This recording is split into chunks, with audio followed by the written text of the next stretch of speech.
এ কি এ তো দেখি আমাদের নিতাই দাগো। এই সবাই ধরো ধরো, ওনাকে এক্ষুনি ডাক্তারের কাছে নিয়ে যেতে হবে।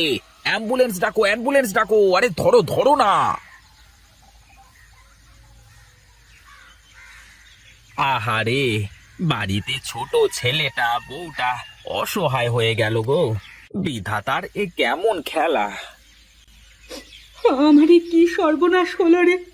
কত করে বলেছি বাইরে বেরোনোর সময় রাস্তাঘাট একটু ভালো করে দেখে শুনে পার হতো, শুনলো না আমার কথা। বৌদি, এখানে বেশি কান্নাকাটি করবার দরকার নেই। আর তুমি যদি এভাবে ভেঙে পড়ো তাহলে টুপুর কি হবে বলো দেখি। এখন আমি কি করব দাদা? ছোট্ট ছেলেটাকে নিয়ে কোথায় যাব? কার কাছে হাত পাতবো? আমি বলি কি বৌদি, আগে নিতাইদাকে একটু সুস্থ করে বাড়িতে নিয়ে গিয়ে তারপর ভাবা যাবে। তুমি বেশি চিন্তা করো না, আমরা তো আছি নাকি। ঘরে চাল ডাল কিচ্ছু নেই। ছেলেটা যে একটু পরে খেতে চাইবে, ওর মুখে দুমুঠো খাবার তুলে দেব সে সামর্থ্য যে নেই আমার বিনয়দা। বৌদি, তুমি কান্নাকাটি করো না, এখানে বসো। আমি তপুর জন্য কিছু খাবার আর দাদার জন্য ওষুধ নিয়ে আসি। মা, ও মা, বাবার কি হয়েছে? বাবা কথা বলে না কেন? তোমার বাবা একটু অসুস্থ বাবা, দু একদিনের মধ্যেই সুস্থ হয়ে যাবে। বাবা আমার সাথে কথা বলবে তো? হ্যাঁ রে বাবা, সুস্থ হলেই কথা বলতে পারবে। তোমাদের তোমাদের অনেক কষ্ট দিয়ে ফেললাম গিন্নি, আমাকে তোমরা মাফ করে দিও। ওগো, অমন করে বলো না তুমি। আমি তোমাকে কতবার করে বলেছি রাস্তাঘাটে চলার সময় চোখ কান খোলা রেখে চলবে। আমার কথা শুনলে কি আর আজ এই দিন দেখা লাগতো তোমার? কি করব বলো গিন্নি, পেছন থেকে গাড়িটা শোঁ করে চলে আসলো, আমার কিছু করবার ছিল না। বাবা, তোমাকে যে গাড়ি মেরে দিয়েছে সেই গাড়িওয়ালাকে আমি পুলিশে ধরিয়ে দেব। না বাবা, গাড়িওয়ালার কি দোষ? হয়তো গাড়ির ব্রেক ভালো ছিল না। তুমি মন দিয়ে লেখাপড়া করো বাবা। ওগো, ঘরে যে চাল ডাল কিছুই নেই, ছেলেটাকে নিয়ে এখন কি করে চলবো? আমার তো কিছুই মাথায় আসছে না গো। তারপর তোমার এখন কি অবস্থা দাদা? এখন একটু ভালো রে ভাই। বস বস, গিন্নি ওকে বসতে দাও। বৌদি, এই নাও ফলগুলো রাখো।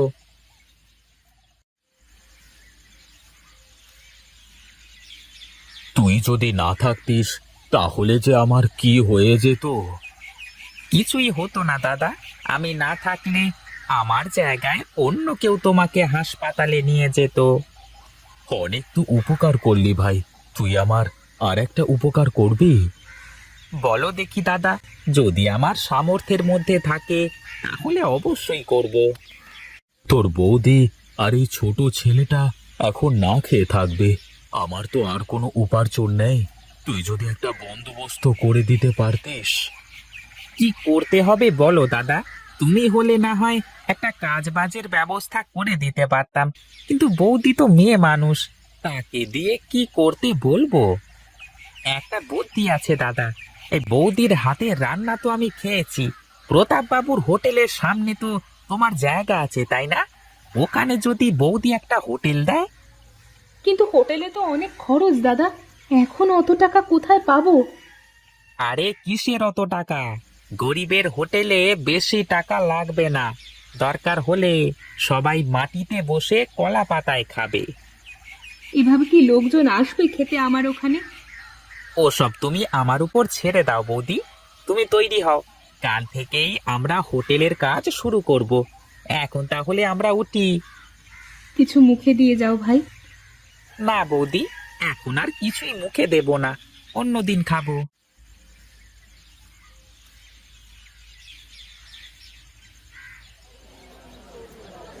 কি, আমার হোটেলের সামনে আবার হোটেল খুলেছে কে?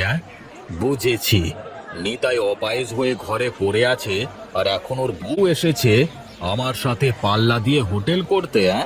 দাঁড়াও, দেখাচ্ছি আমিও। আরে প্রতাপদা, আপনি? আসুন আসুন আসুন। বৌদি, উনি হলেন প্রতাপদা। উনি ওই বড় হোটেলের মালিক। বেশ বেশ, একা একা ব্যবসা করতে তেমন ভালো লাগতো না, এখন একজন প্রতিবেশী তো আসলো। আশীর্বাদ করবেন দাদা, যেন আমরাও আপনার মতো বড় হতে পারি। হ্যাঁ হ্যাঁ, তা তো করবোই, কিন্তু তোমার তো কোনো চেয়ার টেবিল দেখছি না, মানুষকে বসতে দেবে কোথায় শুনি? শুরু করি আগে, তারপর দেখবো দাদা। এখন আপাতত নিচে বসেই খাবে সবাই।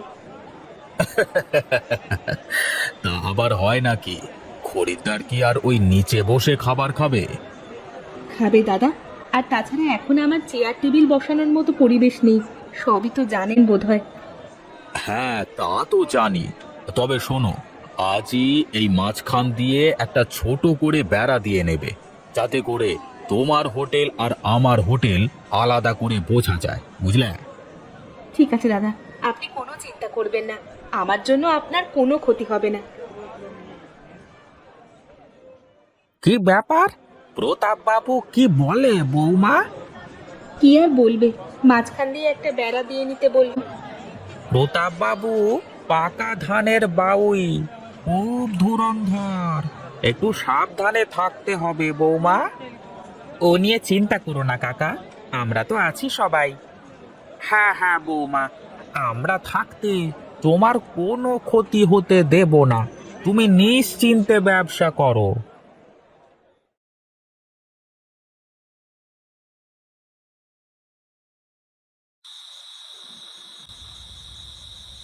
কি গো, তোমার কি হোটেলের কাজ শেষ? হ্যাঁ গো, আপাতত সব কাজ শেষ, কাল থেকে রান্না শুরু করব, দেখা যাক কি হয়। রামু কাকা খুব ভালো মানুষ, তুমি কোনো চিন্তা করো না, দেখবে সব ঠিক হয়ে যাবে।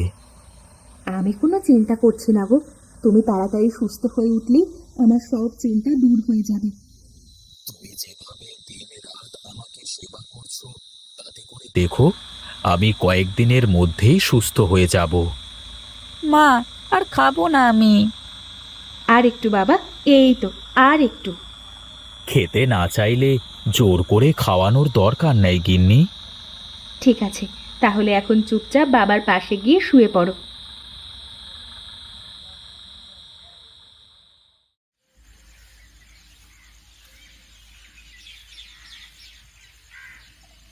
বাহ বাহ বাহ বাহ বাহ বাহ, কি সুন্দর গন্ধ!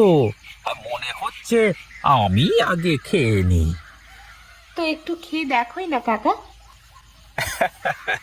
আরে না না, আগে খরিদ্দার খাবে, তারপর দেখবো। আর তাছাড়া আমি তো বাড়ি থেকে আসবার সময় খেয়েই এসেছি। এই গরিবের হোটেলে কি মানুষ খেতে আসবে কাকা? চিন্তা করিস নে মা, একটা না একটা কিছু হবেই। এই নতুন হোটেল মনে হচ্ছে, এই চল চল সবাই আজকে ওখানে গিয়ে দেখি। আহা, কি গ্রান! তা কি কি আছে গো তোমার হোটেলে? বসুন না দাদা, সব কিছুই আছে আমাদের এখানে। তা কোথায় বসতে হবে শুনি? আপাতত নিচে বসেই খেতে হবে, আপনারা বসুন না, একবার আমার রান্না খেয়েই দেখেন। এই এই, তোরা সবাই বস দেখি, আগে খেয়ে দেখি কেমন। আপনারা খাওয়া শুরু করুন, খেয়ে বলুন তো দেখি কেমন হয়েছে। এ বাবা বাবা বাহ, কি সুন্দর রান্না! মনে হচ্ছে বাড়ির খাবার খাচ্ছি। হ্যাঁ দাদা, এই গরিবের হোটেলকে নিজের বাড়ি মনে করি খেতে পারেন। হ্যাঁ হ্যাঁ, একটু ডাল দাও তো দেখি। হ্যাঁ, বুঝলে মা, তোমার হাতের রান্নার কোনো তুলনাই হয় না। কাকা, আজ বড় অসহায় হয়ে এই কাজ শুরু করেছি। চিন্তা করিস নে মা, খুব ভালো কাজ করেছিস তুই। আর শোন, চকচক করলি যেমন শোনা হয় না, তেমনি সামনের ওই বড় লোকের হোটেলে খেতে গেলে খালি পয়সা যায়, খাওয়া হয় না। ঠিক বলেছেন কাকা, ওই হোটেলে যে টাকা দিয়ে খাই তার অর্ধেক টাকায় এখানে তৃপ্তি করে খেতে পারবে। হ্যাঁ হ্যাঁ, এখন থেকে সবাই এখানেই খেতে আসবে। এখন তাহলে আমি চলি, কেমন? তারপর বৌদি, কেমন চলছে ব্যবসা? মাত্র তো শুরু করলাম, দেখা যাক কি হয়। হ্যাঁ ঠিক আছে ঠিক আছে, তাহলে কাজ করো, আমি একটু গঞ্জ থেকে ঘুরে আসি। হ্যাঁ, সবাই পেট পুরে খাবেন, কোনো সমস্যা নেই। আমরা বেশি দামে খাবার বিক্রি করি না। খেতে থাকেন আপনারা, খেতে থাকেন। না, ভাবলাম যে এইরকম গরিব হোটেলে কেউ খেতে যাবে না, কিন্তু সবাই তো ওখানেই খেতে যায় দেখি। কি যে করি। ও রামু, আরে ও রামু, এদিকে আয় তো দেখি। কি বলবেন বাবু, বলেন দেখি। তোর মালকিনের সাথে একটু কথা বলবার দরকার ছিল। বেশ, তো কাজ বাজ শেষ হলে বলবে, এখন তো আমরা অনেক ব্যস্ত। শোনো বৌমা, তুমি মেয়ে মানুষ, আর তাছাড়া নিতাই আমাদের পর কেউ না। আমরা চাইলে এক কাজ করতে পারি। কি কাজ বলেন বাবু, আগে শুনি। তুমি চুপ করো, আমি সরমার সাথে কথা বলছি। রামু কাকাই আমার গার্জিয়ান, আমার সাথে কথা বলা আর ওনার সাথে কথা বলা সমান কথা। সে যাই হোক, আমি বলি কি, আমার তো চেয়ার টেবিল হোটেল সবকিছুই আছে। তুমি যদি আমার হোটেলে রান্না করো, তাহলে আমরা দুজনে মিলে একসাথে ব্যবসা করতে পারি। এ কেমন কথা? নিজের হোটেল রেখে শর্মা কেন তোমার হোটেলে রাঁধুনি হতে যাবে? এই জন্যই বললাম, কর্মচারীকে বেশি লাই দিতে নেই। আপনি আবারও ভুল করছেন প্রতাপবাবু, রামু কাকা আমার গার্জিয়ান। আর হ্যাঁ শুনুন, আমি আপনার কথার সাথে একমত হতে পারলাম না, আর আমরা কালই আমাদের হোটেলে চেয়ার টেবিলের ব্যবস্থা করব। চলো কাকা। আমার কথা হলো তো বৌমা, দেখো এখন আমাদের হোটেল কেমন চলে, আর এখন তো নিতাই বাবাও সুস্থ হয়ে গেছে। তুমি আর বিনয়তা যদি পাশে না থাকতে, তাহলে আমার দ্বারা এত কিছু করা সম্ভব হতো না কাকা। কই গো গিন্নি, দেখো তো হোটেলের নামটা ঠিক আছে কিনা। সবকিছু ঠিকঠাক আছে। বেশ বেশ, তাহলে তো হয়েই গেল। বিনয়দা আর রামু কাকা না থাকলে যে কি হতো। কি যে বলো বৌদি, এটা তো আমাদের কর্তব্য।